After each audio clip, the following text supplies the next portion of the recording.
Good morning. It is good to be here. And I thank you folks that did make it here, and I welcome everyone that is online.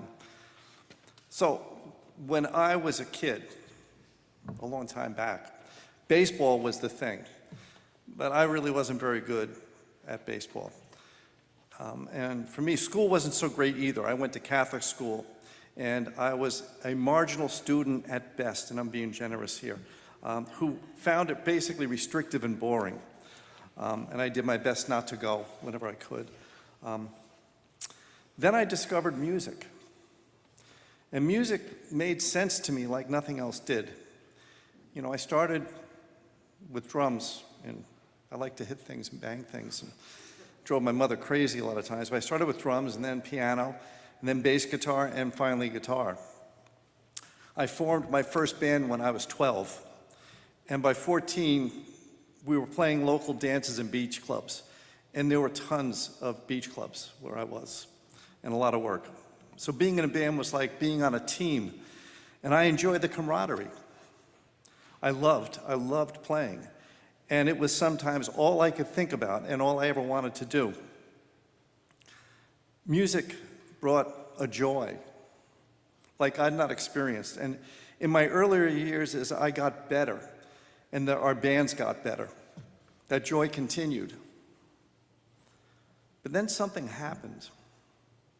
The better I got, the more self-conscious I became, and self is the operative word here. I felt I had a reputation to uphold. I also became aware of the really, really good players who seemed so much better because they were able to copy guitar solos by people like Clapton or Hendrix or Jimmy Page, note for note. Me, I could get some of the elements, but I always played my own interpretation of it. And I began to see this as a failing. And the joy I'd originally felt began to fade slowly over time. And I began to fear that I wasn't really very good and that people were going to figure that out. I continued playing, and I continued to have more success. Matter of fact, I achieved many of the things that I had always hoped to achieve. But that didn't matter. As a matter of fact, it seemed to make things worse. Because the story that I was telling myself and the comparisons I was making were taking a toll on me.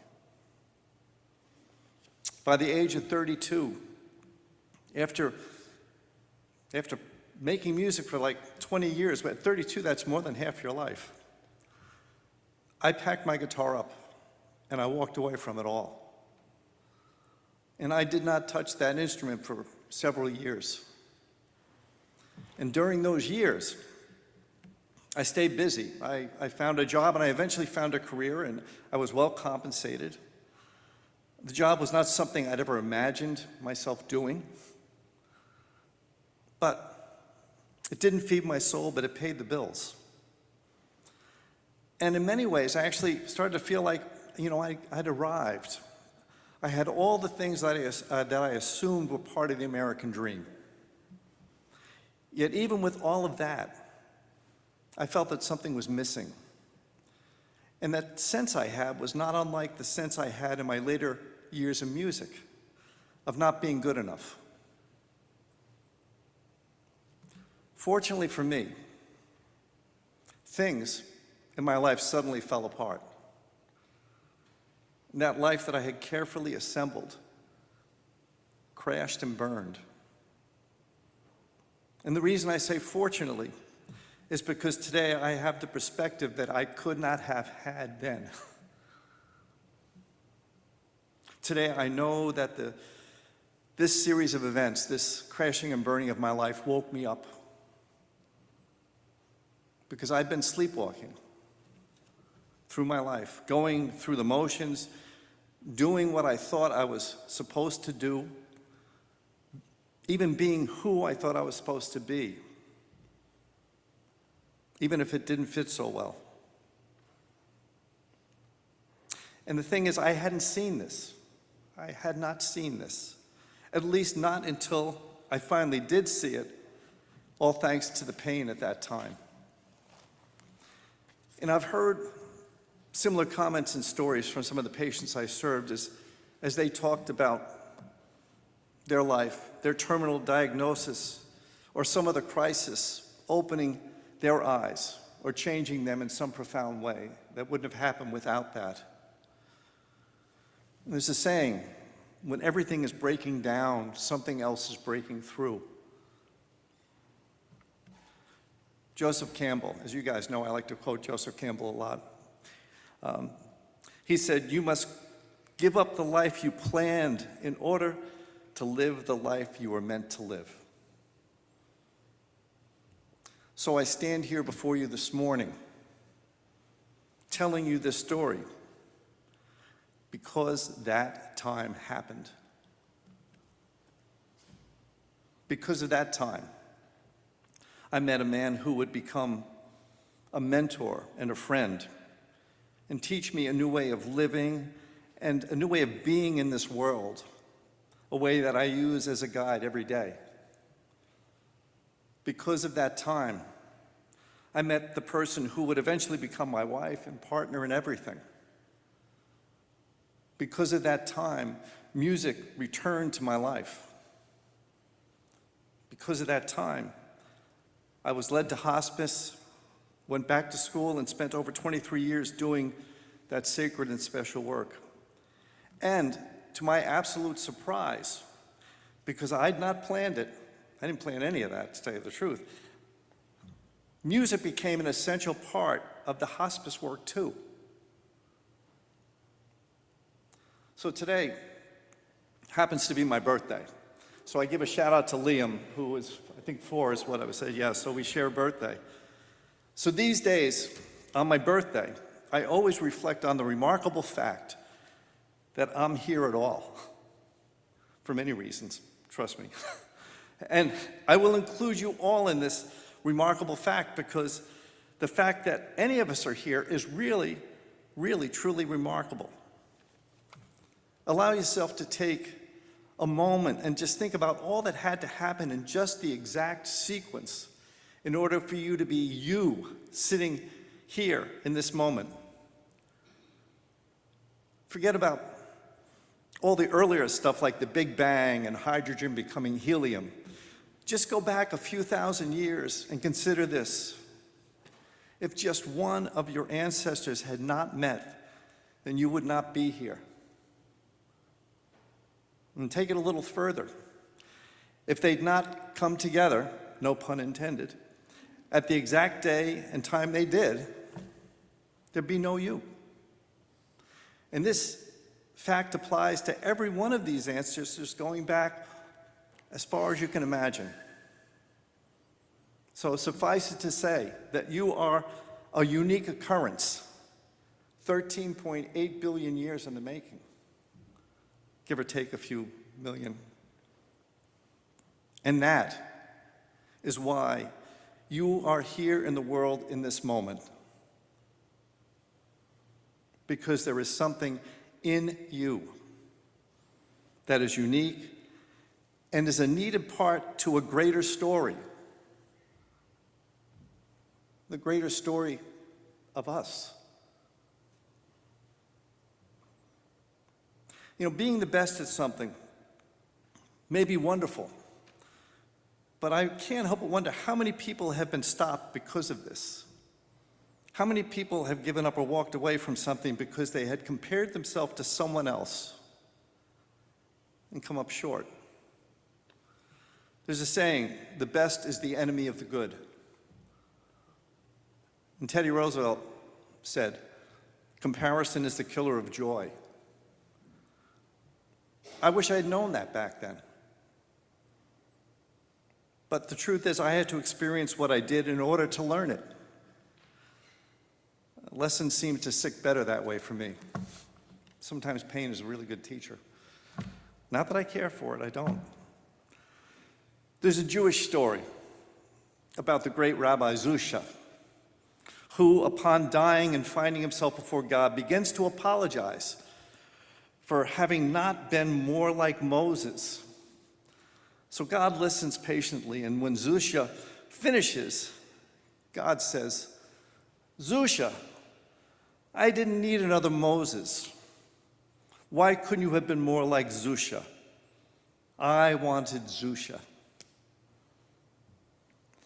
So no, I wasn't able to play like Eric Clapton exactly, but I was able to play like me. And when I went back to music, I did so with this understanding. And I also understood that all those great players and musicians played a part in my own development and evolution. They influenced me. They pointed the way, but I had to make the journey. I wasn't meant to be them. They'd already done that. The question was, what would I do with what I had been given? And in that opening to that possibility, the joy returned, and I've done my best to share it ever since. So as Wendy was kind enough to point out, in the last 2 years, I've released 3 albums. And I hope they brought some people joy, and it sounds like they brought Wendy joy, so I'm glad to hear that. But I do know this, I know that they brought joy to me in the making of it. And here's the thing, if I'm more joyful, I know I'm a better participant in the world. Joyful people bring joy with them. And joy can see us through the darkness. In my book, it's essential. So, enough about me. Let me turn this around to you all. What have you come here with? What is your gift to share? What do you want to leave here for others to know or remember about you? The thing is, sometimes with gifts, is we don't even realize we have it because it's so a part of us. We don't see it. But it's there. Everyone's got it. A unique expression that only can come through you in the way you do it. So be the change is what Gandhi had said. In the Gnostic Gospel of Thomas, Jesus says, and the Gospel of Thomas is simply all of Jesus' sayings. This is saying number 70 in the Gospel of Thomas. What you bring forth out of yourself will save you. What you don't bring forth out of yourself will destroy you. So to me, what this is saying speaks to the simple fact that the gift every person comes here with is for them to discover it, embrace it, develop it, and share it. And when you do what you came here to do. The idea of healing a broken world is central to the Jewish faith. Our mission is to heal a broken world. By giving your gift, making your contribution, you will flourish in ways that you can't imagine, and so will others. But the other side of that is if you ignore this, if you deny it, and you don't bring it forth, it will harden inside you, and it will slowly die. And so will you. And the world will be poorer for it.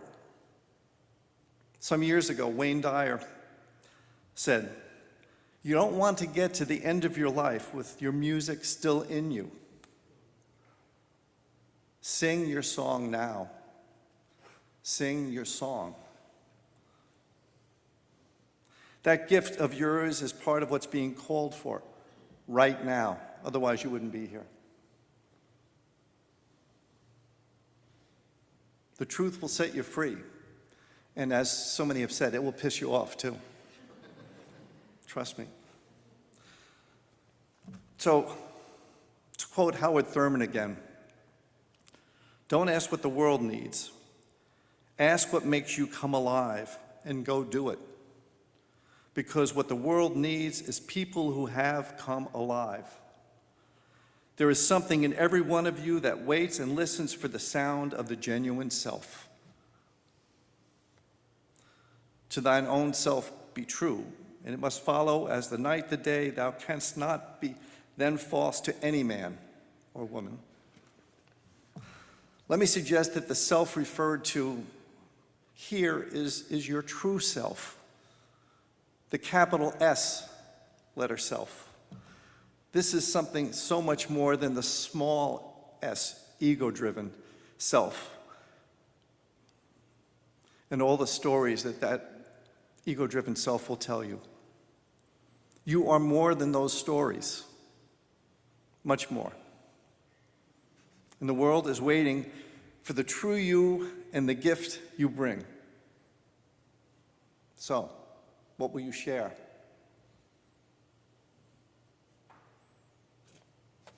Thanks for listening.